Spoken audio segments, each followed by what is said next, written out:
known all this, goes beyond the fruits of meritorious deeds assigned to the study of the Vedas, yagnas, austerities, and gifts, and attains to the supreme and primal status.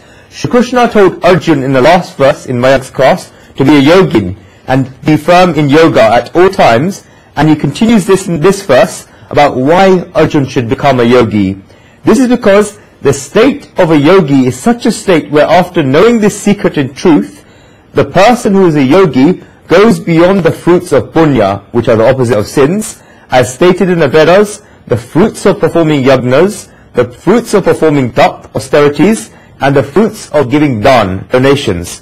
One certainly gets punya from performing one of these, because all of these are what? They're satkarma, divine acts. Look at this, the phrase atyati is used. Atyati.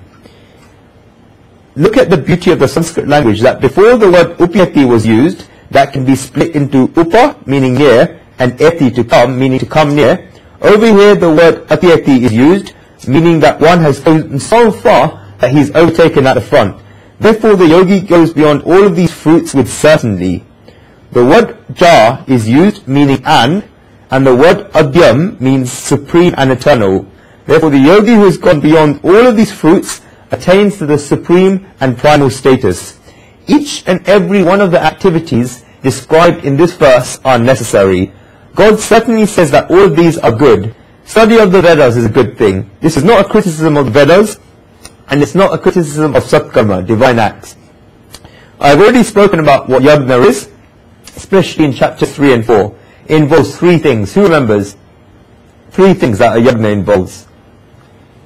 Yaj deva puja sagati karnam dhanam. Three things. First, dev puja, which means worshipping of the gods. Second, sangati karnam, gathering people together for a common purpose like we're doing, for a noble purpose. And third, dhanam, meaning donations. I've spoken about yagna a lot of detail. What is the next thing? Tap. What does tap mean? Austerity. The meaning of tap, austerity, is to tolerate pains for a cause. Tap is a difficulty one has picked up for themselves for a cause. If a child sits down to study, his examination is coming up and he decides that he wishes to bring back a distinction in an exam, then he needs more time to study.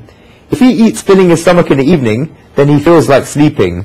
Therefore, what he does is that he eats simple food in the evening. He takes less food. If the spinach that he likes in his mind is made with cheese, paneer and malai kofta, then what he does is that he takes less. He gets hungry at 11 p.m. at night, but it does not matter to him.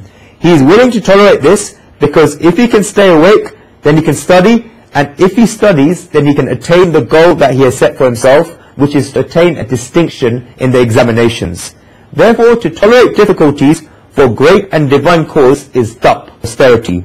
The goal should be great as well. If a thief is carrying out burglaries and decides at night time today I want to travel 50 miles away and begins running, then will he not tolerate difficulties? His feet hurt, but he thinks that he has to reach. This activity of him running is not tap. This is because his goal is wrong. After deciding a great goal, the difficulties that one has to tolerate are tap, austerity. If a thief is hiding in the jungle at night, then he is tolerating difficulties. What if a lion comes? This is the wrong goal, and that is why it is not tap. A yogi can also go to the jungle and sit there, and this can become tap. When a person tolerates difficulties for a great goal, then this is tap, austerity. Then, dhanam, donations. It means to give gracefully. We consider dhanam to mean giving something. We think that if we have something and we give it away, then it's dhanam. No, one should give gracefully and one should give beautifully. The majority of people do not know how to give. That is why despite giving dhanam, donations, they do not get the fruits. Dhanam, donations, means to give beautifully. I've learned about a very beautiful event about dhanam, donations. We speak about a gupta dan, hidden donation Gujarati, where one gives with the right hand and even the left hand does not know. This is a true dhanam. There was a very big businessman to whom some people from a charity went because they were building a hospital. They put forward a plan that if he gives 100,000 rupees, then one room of the hospital would be named after him. Very good work was being done. The businessman learnt about the project, saw the project and thought about it. The people had so many expectations. The businessman asked them how much they wanted, And they said, sir, you are very big, and therefore whatever you give us will be less. We have the biggest expectations of all from you, and we're asking for a minimum of 1 room for you. So if you give 100,000 rupees, then we'll put your name on the room. The businessman asked them, would it be fine if I give a check? The people said that it doesn't matter, it's a registered charity, and that's why everything will certainly work. Why would it not work? The businessman ordered his checkbook from inside. He wrote not just 1 check, but 5. When he gave the checks in the hands of the workers, then he asked them to give receipts. When the workers saw that there were checks for 5 rooms, but what was the amount? Guess, anyone know? It was 99,999.99 rupees. The workers found this strange and asked the businessman, why have you done this? Because we described the plan of charity that when someone gives 100,000 rupees, then a room would be named after them. You have given 0.01 rupees less. Why don't you write a 100,000 rupee check? Because you would have had rooms named after you.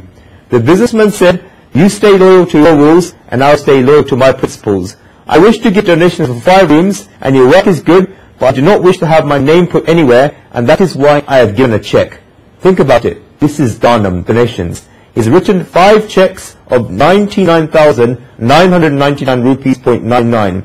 He would get the fruits of punya, and he would certainly get them. The yogi goes beyond even the fruits that one attains from the punya of performing all these great karmas. He goes beyond them, and he attains to the supreme, eternal, and primal status. What is the reason for this? This is because when we perform all the karmas of yajna, tapa, austerities, dan, donations, punya, the opposite of sins, vrat, vows, and upavas, fasting, then these are great activities, as I say again, but all of these great karmas have a beginning, and because they have a beginning, that is why they also have a what? End.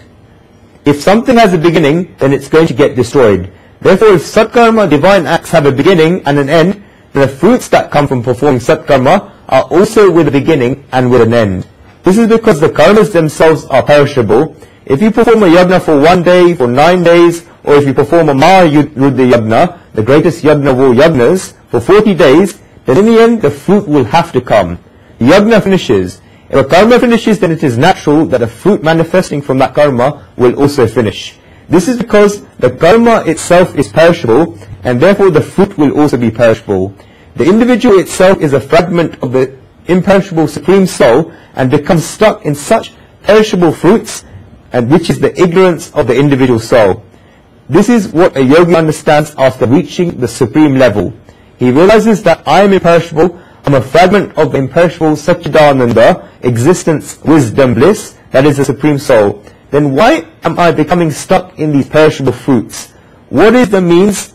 What this means is that he continues performing satkarma, divine acts, but he goes beyond their fruits. See, it is not written here that he stops performing satkarma. We should not misunderstand the meaning of this verse. The yogi performs satkarma, divine acts, performs yajna, studies the Vedas, performs tap, austerities, gives dan, donations, and does everything, but he goes beyond the fruits of all of these.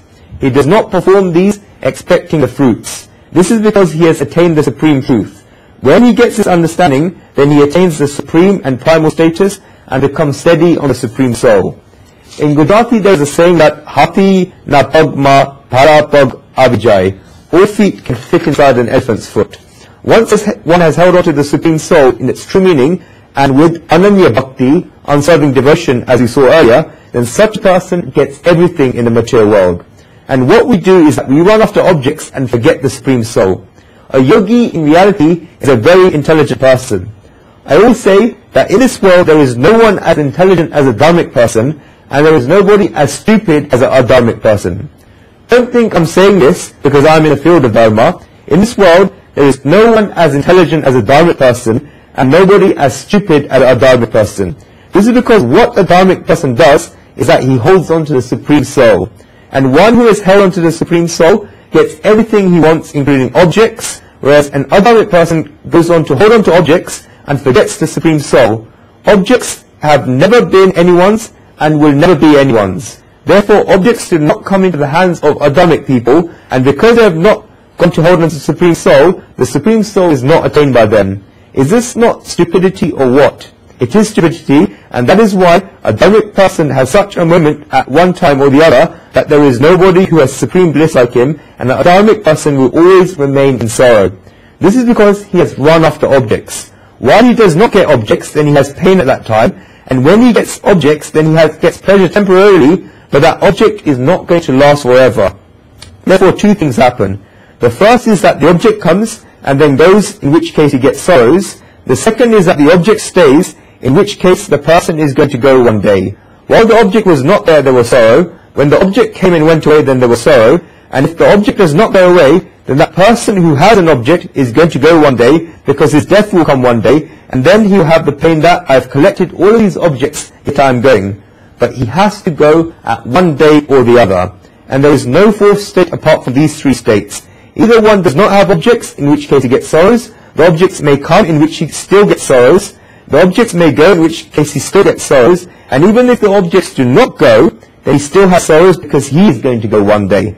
That is why those who run after objects always get sorrows and sorrows, whereas one who has run after the Supreme Soul never gets any sorrows. This is because the Supreme Soul is never going to come, he is never going to go, and he is there forever, and that is why the relationship with him is forever, because you are the Supreme Soul. You are Brahman.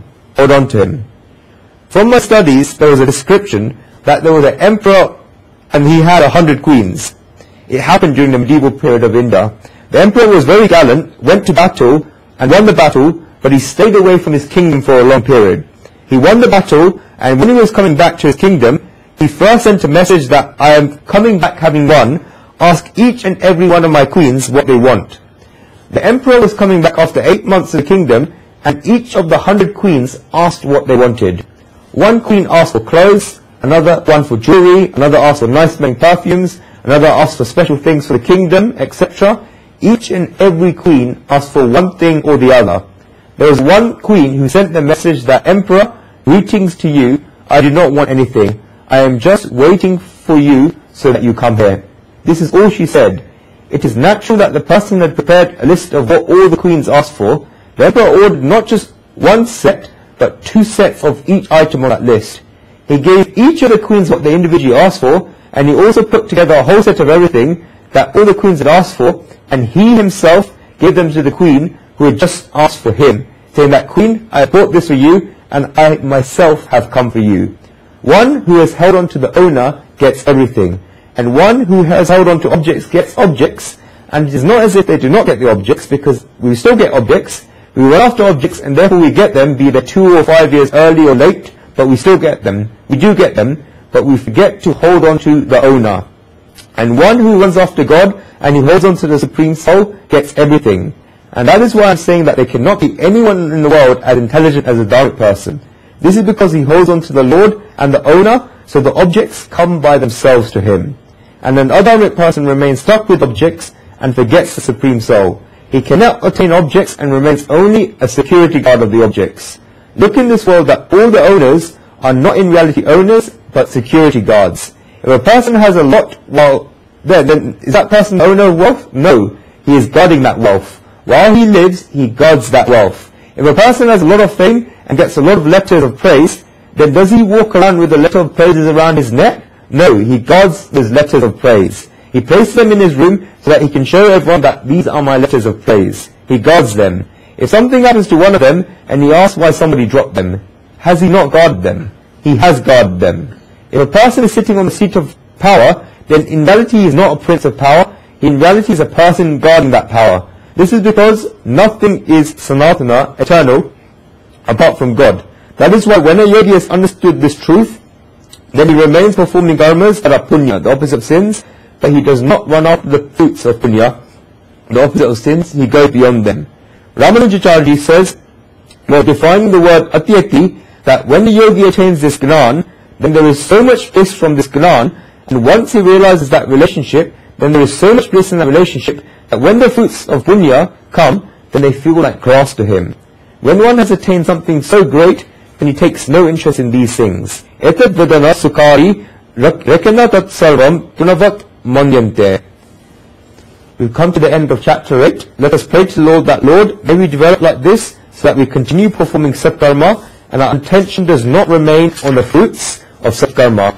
but that we attain you, Lord, who are the supreme truth. And what's supreme truth? It is the name of this chapter, Akshara Parabrahman Yog, the yoga of the imperishable truth of Brahman that can never be destroyed. May we attain such truth. May the blessings of God keep showering upon us, so that we keep courageously moving towards the Akshara Parabrahman, the imperishable truth of Brahman, and we keep receiving the power of God's blessing.